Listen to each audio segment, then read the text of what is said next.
Hello and welcome to the last of this short series of rock masterclasses on Capital.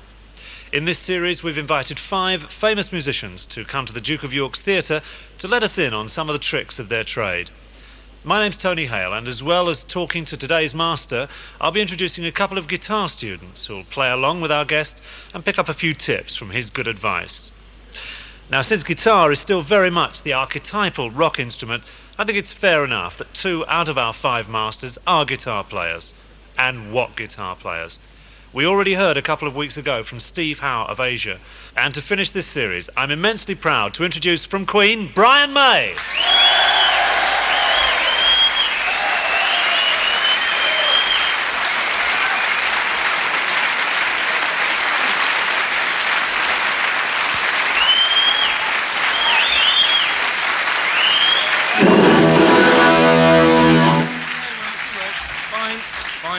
Seems to work all right, yes, Brian? It works, fine.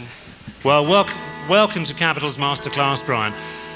One of the things that characterises some rock guitarists, some rock bands, is rows and rows and rows of guitars at the back. Now, you don't have that, and in fact, the guitar you're playing tonight is quite celebrated, isn't it? Why is that? It's the only one of its kind because it was made by me and my father about 20 years ago, and it's still the only one that I use. And more or less the only one I can play, to be honest. What was it that you wanted from a guitar when you set about building? I wanted something which would have a wide range of sounds. That was the first thing. And having played my rich friends' guitars, I knew roughly what was available. There was the Telecaster, which had a very cutting, thin kind of sound, and there was a certain kind of, there were also Gibsons at that time, which had the thicker sound, yeah. And the Strat, which had a particular kind of singing tone to it. And I wanted to try and get everything if I could. And I thought to myself, what could it be? It must be something to do with the pickups, it must be something to do with the wood that you make it from. So again, we experimented. And at that time, it was just the beginning when people were experimenting with feedback. And one of the requirements of the guitar was that it should feed back in the right sort of way. So if you turn it up and have a lot of amplification behind you, it would give you that sustained sound, which is now very important to what I do. It turns the guitar from an amplified acoustic guitar into something completely different, into a different instrument which can sustain like a violin can.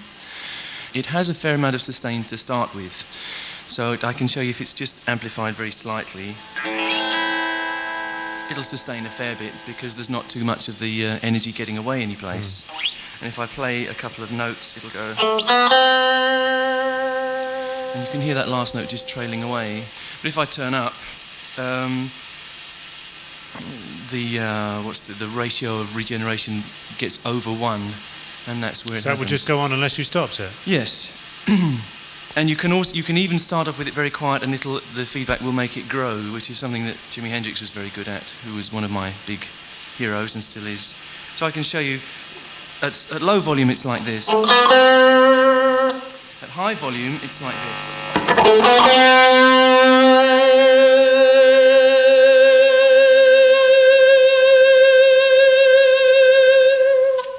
Now, in that particular instance, the feedback actually changed the note and put it up an octave. Yeah, it seemed to produce a new note, didn't it? Which happens sometimes, yes, because there must be something about this particular setup here and the stage and everything, which means that the note an octave higher than the one I was playing just gets amplified more than anything else. You know, there's lots of different factors. And that's, to me, one of the things which is good fun about playing in different places, because you get such a different response from everywhere.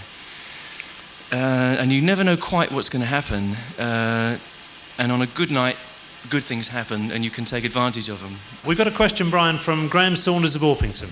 Okay. Yes, Brian. Hi, Graham. I've always wanted to know, why do you use old 1960s sixpenny pieces instead of ordinary plectrums?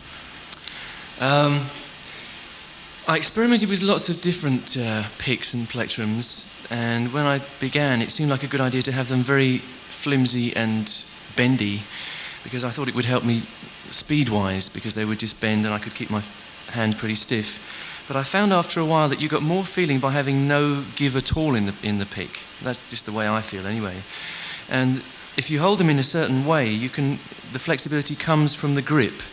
And that means that everything that happens at the string, the contact between the sixpence, between the pick and the string, gets reflected into your hand, and you get a very intimate feeling about the strings. You just know everything which is going on there, and I find that helps me. And the kind of picks that I used to wear down until they were sort of round anyway. They start off triangular and they would end up round, and I found that I preferred them when they were round because they didn't get caught in the strings. They would always be mobile. So one day I suppose I picked up one of these sixpences, and it worked just as well. And it's also cheaper. It's much cheaper. More difficult to find nowadays. Yeah, you can still get them from banks and things because they don't want them, But also you get a bonus with this sixpence because although it's softer than the strings, it's made of a soft alloy and the strings are steel. Although it's soft, it has this serrated edge, and if you turn it edgewise, then you get a nice on the beginning of the note, which gives you quite a nice bit of distinction. So that's part of what's helped me get a certain sound. I can show you how it sounds. Normally it would sound smooth like this, but with this thing it sounds like more. It gives that nice little serration, which gives you distinction when you turned up loud, because that's one of the problems. You can get your sustain by turning up loud, but sometimes you lose the clarity and distinction, and you get a little bit of it back by using this. Sort of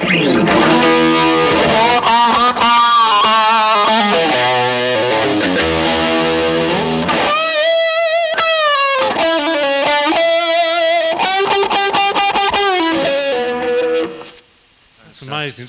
Now, if 2.5p or 6penny pieces ever disappeared, yes, what would you do then? That'd always be something. I can play with anything. I can play with nickels and dimes and anything really. It doesn't make much odds. All right, thanks, Graham, very much indeed. You've never had a conventional rhythm guitar player in Queen. You've done both bits. I am the rhythm guitar player. Yeah. Yes. But you do that while playing solos. I mean, that's more difficult. That's the way that my style has grown up, and that happens to anyone who's in effectively Queen is most of the time a three-piece with a singer. I mean, Freddie now plays a lot more piano, which helps a lot in all ways. But for a lot of the stuff, it is a three-piece instrumentally, and that's what you get thrown into. Yes, you find that you're doing chords, and you're trying to push the whole thing along and give it some bottom and some push. You're playing with the bass and drums. And then at points you're stretching out and doing some solo work. And you have some of the time to leave kind of chords at the bottom end of the guitar hanging around while you develop on single string. Yes, I suppose that does happen, yes. Yeah, it's not really conscious, but I think that does happen, yes. You find yourself halfway a lot of the time going jing and then do on top while it's ringing on. While it's still ringing. That can only be done to a limited extent because the nature of a highly amplified guitar, to get all this sustain and all this sustain, means that you're all the time fighting against this intermodulation distortion. Maybe I should show you what that is, because this is the kind of thing you don't want. If you're ringing with an open E string, for instance, you can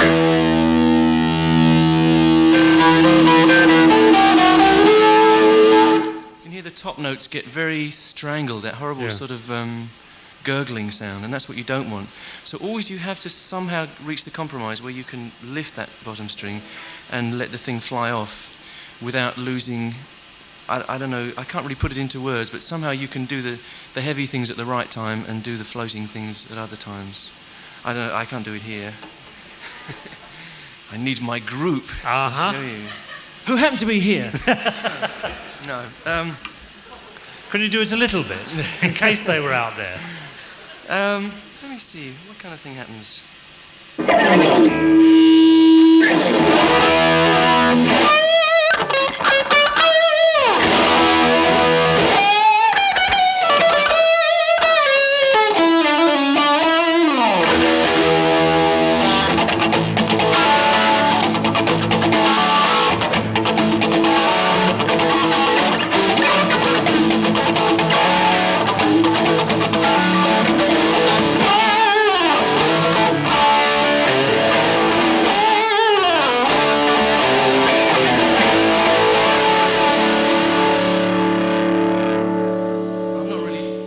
Demonstrating it very well, I know. It's a little hard to imagine. I think I get away with it by doing half chords, sort of 2-note and 3-note chords. There are certain chords which don't actually sound too bad under high amplification circumstances. The first one, there are certain intervals which you become aware of, And the first one is the fifth. And the perfect fifth sounds nice to the human ear. It's this. The two together sound like this. It sounds almost like one note. It's a two-string chord. Yeah. They sound nice to the human ear for a very good reason, and that is because they're harmonically related, which means that if you find out what frequency they are, one frequency is a simple multiple of the other. So in the case of the fifth, it's 3 to 2. The octave is 2 to 1, as everybody knows, probably. That's the simplest one. But the fifth you can also get away with. And the fact that they are harmonically related means that this intermodulation garbage, which generally messes up the notes, happens to come out at a very nice frequency too. It comes out as a note which is part of the chord. Mm-hmm. So you can get away with playing a fifth at any volume you like. So I can play it soft. I can also play it very loud.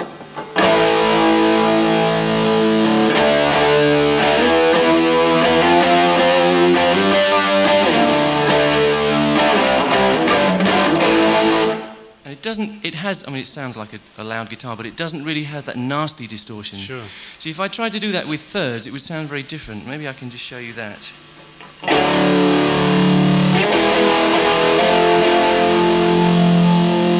Now, the third is also harmonically related, but not quite as closely, so it begins to sound a bit nasty. If I try something else, like a minor third, it'll sound even worse.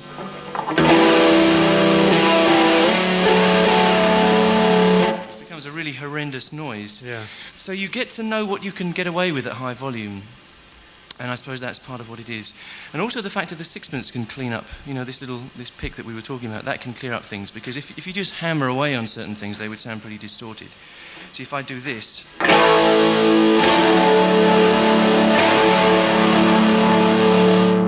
that particular chord's got a lot of strange harmonics coming out in it, but if I just stroke it and get this clean sound with the edge of the sixpence, it cleans it up a certain amount, so it goes.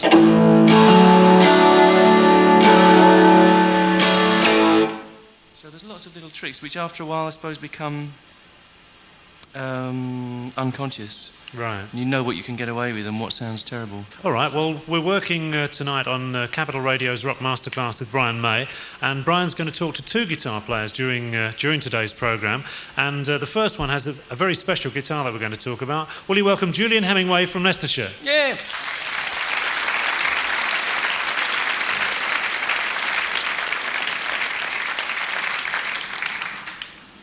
Julian, come and sit down. Yes, thank you. Straight away, even to the untutored eye, yours is a Brian May copy, isn't it? That's right, yes. Why did you build that? Well, it was just that Brian used to get such a unique sound from his guitar that it was the obvious choice, because I like Queen music. And you started out building that how long ago? It's been finished about a year, but it took me over 18 months to finish it. So more or less the same time that it took Brian and his dad? Exactly the same. It was evenings and weekends, Okay, can you just explain to Julian then what you want him to play and then how you want him to play? Okay, I found this piece because a lot of people have asked me about how things like Procession and our version of God Save the Queen and everything were done with multi-track guitars. And I thought it would be fun to build up something which hadn't been done before. And I found an old, it has to be 16th century, I think. It's a piece which is done by various sort of early music consort groups in different forms. And there's a version of it which I have on record, which was arranged by Peter Warlock as part of one of his suite. And it's a pavan, which used to be a kind of very slow, courtly dance. Yeah. So I found this little thing, and I thought it would be very nice for us to try and play it. It's very simple. It doesn't involve any string bending or anything clever. But I thought if we each learned one part, we could do it as a three-part, and we're almost a string quartet, not quite. Right? And we have, in fact, earlier this afternoon, we showed those parts to us. Yes, we've already been playing around with them. They did some work. Yes, and we're going to. The fourth part is going to be taken up by a drum box, which is one of those wonderful inventions, which means you can do without drummers. They don't even get drunk. It's great. So you can turn this thing on. Can you just give us a demonstration of the drum box? Thank you. So we've put a pattern into that earlier, which will be the basis which we'll use for playing over. It'll just keep us together, because it's one step better than a metronome. You know, a metronome has no feel, but that has at least a little bit of a spring to it. Well, Julian, we will ask to play what is effectively the tune. It's the top line, and it goes like this.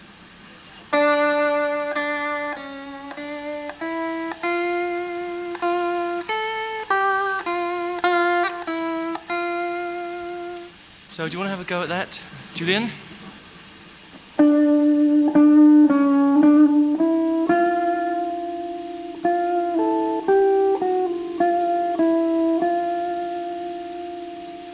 I think it's a good idea to have a little bit more of the treble on it, actually, because it gets a bit woolly otherwise. And you have to imagine the timing going. Do you want to try it with the drum box? Yes, please, yeah. Okay, drum box, please. I'll count you in. 1, 2, 3, 4. That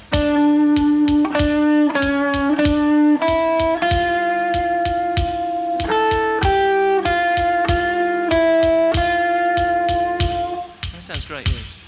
Later on, this is fine when we're doing it quiet, but we're going to turn up later so that we do get the sustain. And the problem, which we're already getting there a little bit, is that other strings tend to feed back. So you have to make sure to use the heel of the hand a little bit to check any things which start feeding back on their own. Yeah. So you're actually holding back some of the power that's trying to come through the string. Yes, that happens. When you turn up loud, you'll get strings coming out which you didn't want because they're open, particularly open strings. So if you turn up a guitar and don't touch it, it'll do like this. And you get all kinds of stuff which you don't want. Yeah. And that's already beginning to happen there. Should we play it together once then? Yeah, sure. 1, 2, 3, 4. Sounds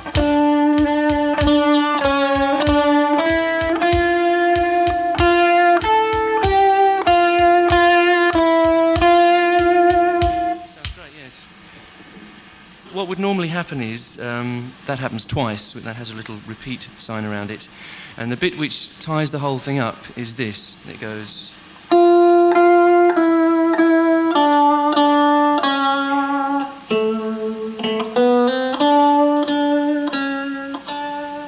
What a sad little piece.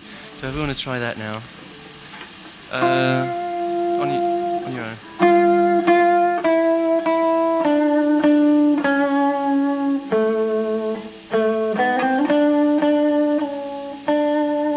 Yes, it just happens a little quicker. There's a little spring, it just goes down, bum, ba, da, da.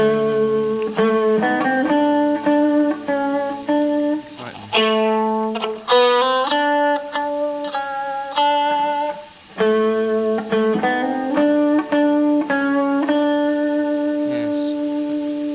And you're doing a little hammer on here, aren't you? Which I think is nice, and it's very often, this is very simple playing, you know, and there's none of the old, which is good in a way, I think, because you can concentrate on each note having its value, and sometimes it's better to actually pass over notes a little more than you would expect, you know. In a way, sometimes you're taught, I know that a lot of people are taught to strike every note as you learn to play the guitar, but it's not always a good thing, because if you go like this, I think it doesn't have nearly as much feeling as going... Just doing that actually helps, because that's one of the things which the guitar has as part of its sound, so why not use it? Sure. You can get... It's just like a human voice. A lot of things about the guitar are like a human voice. You can... You know, you don't attack every note when you're singing with the same ferocity. You glide over some. And the guitar also can do this gliding in pitch, which is wonderful, which we're not using here, this kind of...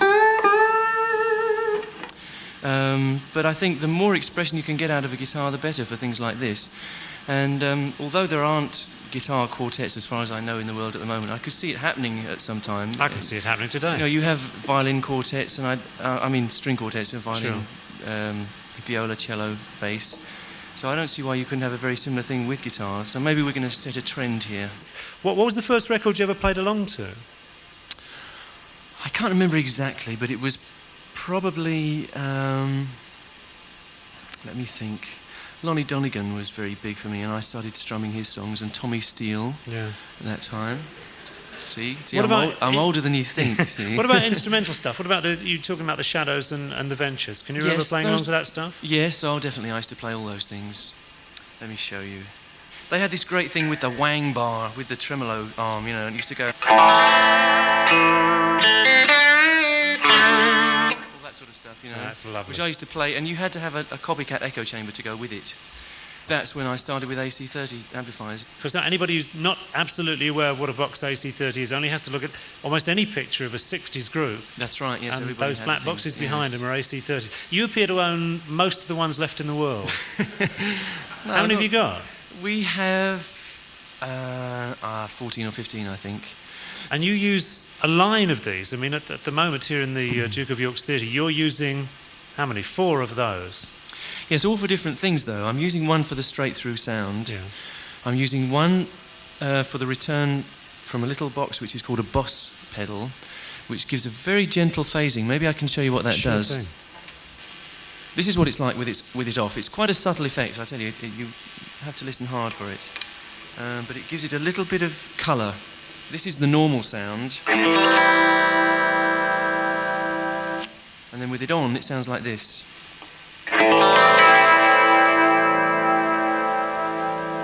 Maybe you can just hear it floating around. It just makes it go very subtly. Just a bit richer. Yes, and it's also very nice both on records and on stage because it spreads the sound spatially. So on the records, very often if we want just one guitar for a rhythm track, I put it through this device and it sounds like 2 very tightly together. And we use that effect on stage as well, and we have just left and right in the stereo. Yeah. And it gives just a bit of movement. It just helps the sound of the guitar. And that's 2 of them. We've still So got that's 2 2 to of go. them. There's another 2 for the returns from 2 other boxes which we have, which used to be called echoplexes, and which used to be echoplexes, which were mechanical devices with extra heads on. But nowadays we use some very nice digital equivalents, which are made by MXR, who kindly lent them to us for tonight. And what they do is they produce a single repeat of what you've just played. Uh-huh. So in the old days you used to have an echo chamber which went nyek, nyek, nyek, nyek, nyek, nyek, nyek after you've played it. But this thing, you will play a note and it will come back to you as you played it. And according to where you set the delay time, it'll come back any time you want. So maybe we can just show what happens with one of those things. So I can play a note or a chord, and it comes back just as it was. I can play a phrase.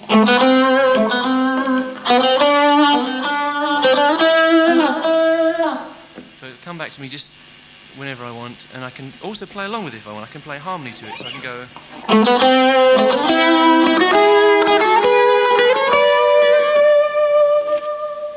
You can do other stuff as well. You know, you were talking about doing rhythm and lead, where you can play some rhythm and then you can play lead on top. So I can go.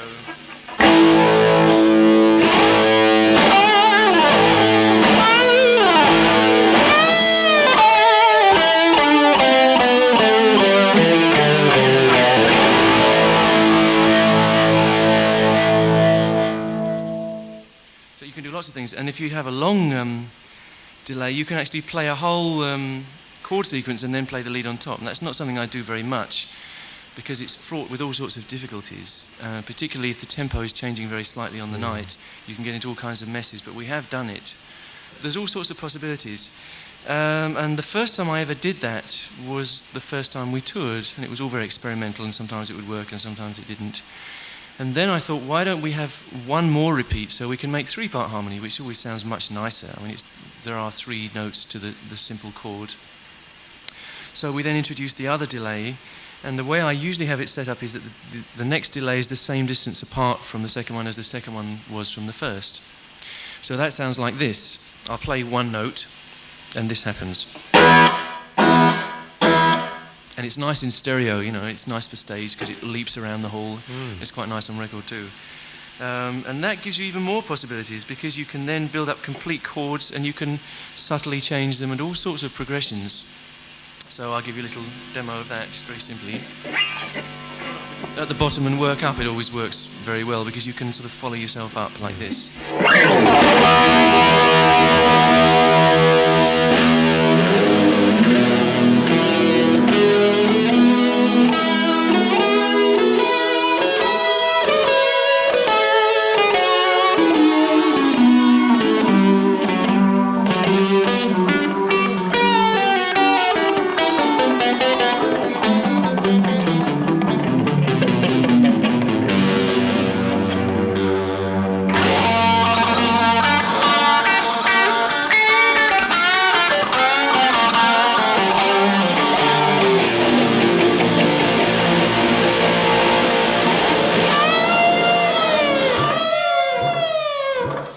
Quite That's carried away really with good. that. Oh, thank you.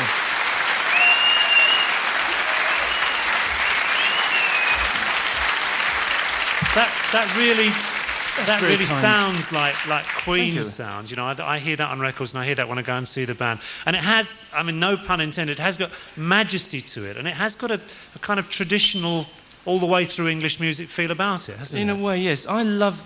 What really makes me keep wanting to do this is that I just love the sound of the guitar. And from when I started, I always wanted to have guitars in harmony because I just love that sound. I wallow in it, I revel in it. And to have the opportunity to do it is great, you know, and you can do it on record by rolling the tape and keeping on overdubbing different things on different tracks. But it was a dream or an ambition of mine to be able to do that, but also to be able to do it on stage. And I thought, how on earth do you do that without having two other guitarists? And if you have two other guitarists, you have problems because they don't want to do the same stuff as you do anyway, probably. So this is the ideal solution. I can play and that thing can follow me around, and it's a lot of fun. It doesn't always work out right, but then that doesn't particularly worry me because I think for me, if I go and see a rock show, I want to see people take a few chances, and if they make mistakes, I couldn't really care less. I would go to get those few magic moments. Magic moments and taking chances. Actually, there's a guy standing in the wings who's been ready to take his chance for the last few minutes. He's going to come on and be our second guitar student. Will you welcome Stuart Ellsworthy? Yep.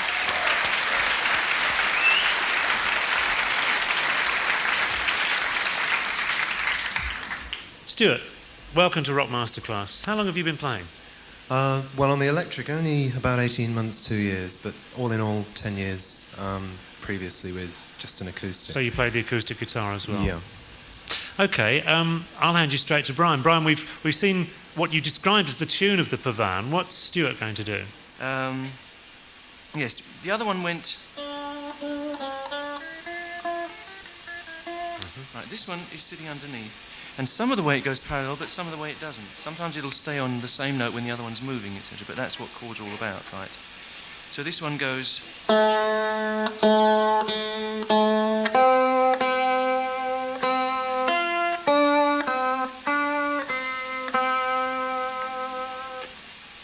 So, you want to give us a blast?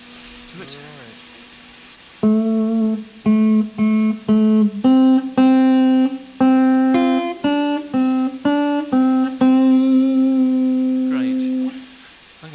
Fine, so yes. that's the first part of the pavan. There's the second half as well. So we'll repeat that line. So we get two of those, and then we'll do the tie-up line, the payoff line, which is this. And your tie-up line is...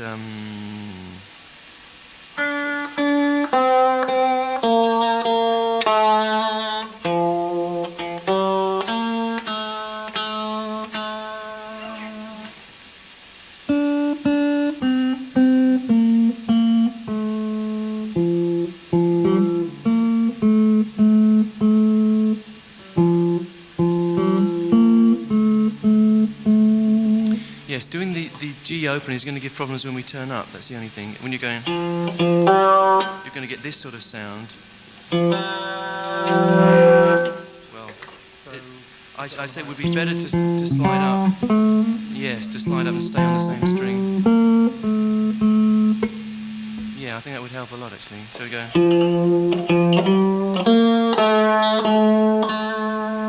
And again, try and keep the other strings damp so that they don't start going and creeping up on you from behind. All right. Can you add the drum box to that? And, yes, let's try it with the drum box. Sounds. I'll give you a count. 1, 2, 3, 4.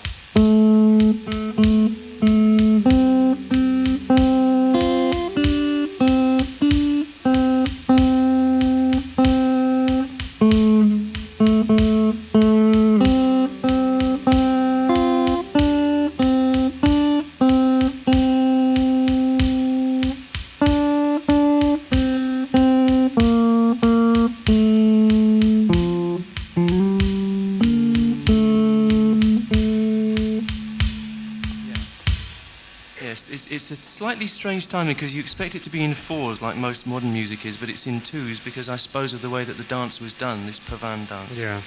So there tends to be problems, particularly at the beginning. Let's do it together. So we know. Don't forget it goes.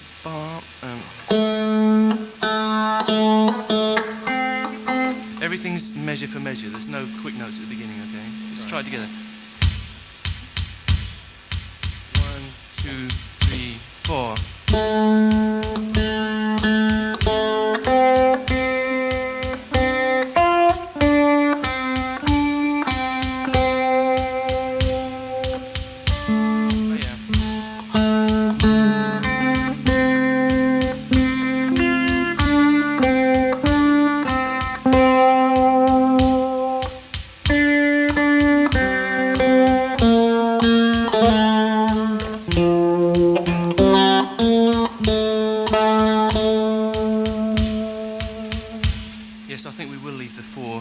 to 4 between the 2 lines. It seems to work out better that way. So the first 2 lines come together with just a 1 counter between, and then we have the 3/4 count for the last one.